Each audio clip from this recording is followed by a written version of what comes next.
Hey there, everybody. Welcome back to the Planes, Trains, and Comic Books channel. My name's Matt, and today we're going to review We Only Kill Each Other #1.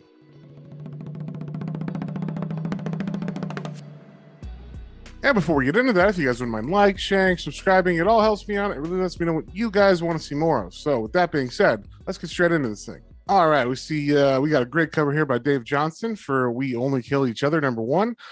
This is a Comixology Original series by Stephanie Phillips and Peter Krause.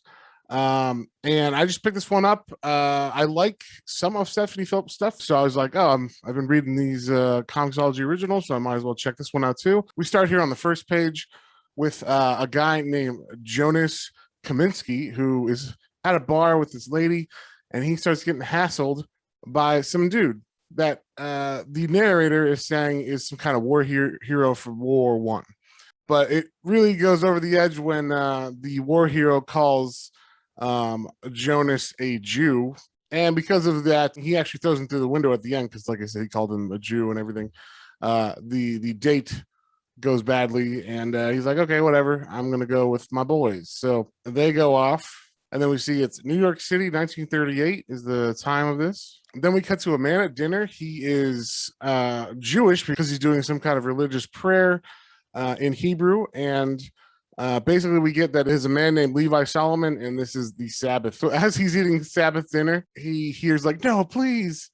And he's like, oh, come on, like it's Sabbath. I told these guys to leave me alone. So he goes to see what the noise is, and basically finds his two goons, because we find out Levi Solomon is actually like a head gangster guy. And these two goons are working over this gentleman pretty good. I believe this is actually the guy from the bar. They don't say, but it looks like him. He's so beat up, it's a little hard to tell. So I'm not sure why they have this guy in general, but he says, you want Jonas Kaminsky, let me go and I'll tell you where to find him. And he's like, okay, I like, Jonas Kaminsky. That is the guy who I want. But then before he like negotiates further and like talks about it, he just tells straight out where Jonas is. Levi's like, you're a very bad negotiator.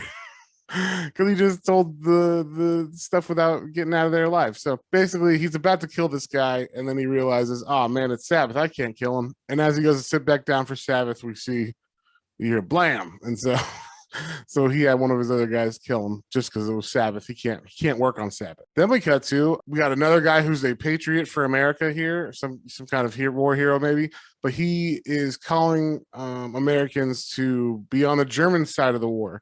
So like we said, this is 1938. So this is before America has gone into World War II. Back in that day, there was a call for all German Americans to kind of either support the Bund, which is the German side of the war, or even go back to the fatherland and join the military there and fight for the Germans themselves. That actually did happen. So this man, I believe he's actually a real person because I've heard his name before. Fritz Julius Kuhn. He, like I said, is trying to support Germany and spread Nazism throughout America in order to get America to be on Germany's side in this war. In the middle of his speech, someone tries to actually shoot him, but the crowd overtakes him. So then we get like this nice picture of the main characters of this book, I'm going to assume. We got the holy man who's a gangster. So it's like, who's good, who's bad? He's a holy man, but he's also a gangster. This guy, he's a savior or he's a monster.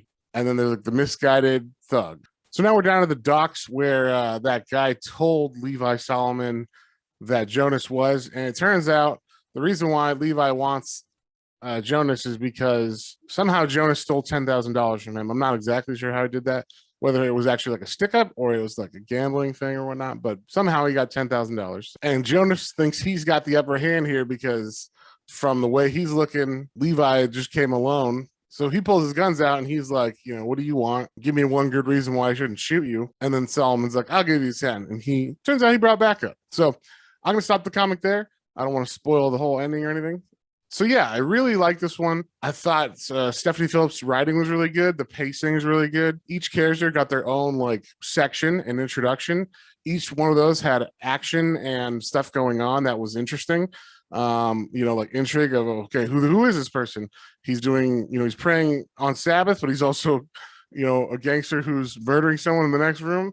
Or, Jonas, who seems to be kind of like a like it said, a thug or whatever, just like a miscreant. And then of course you got Fritz, who thinks he's good, obviously, because he's, you know, saving America and preserving its heritage and all this stuff. But what's actually going on is he's supporting the Nazis. I thought each one of those was a good introduction to these characters. I don't know if Fritz is going to be in it more or less, but it seems like the main story is going to be revolving around Jonas and Levi here, and possibly them teaming up against Fritz or something. So with all that said, I would give this book a 4. It's a really good, like, strong first issue. And yeah, I'll definitely be checking out the next one. So definitely check this one out if it seemed interesting to you. And we will see you guys on the next one.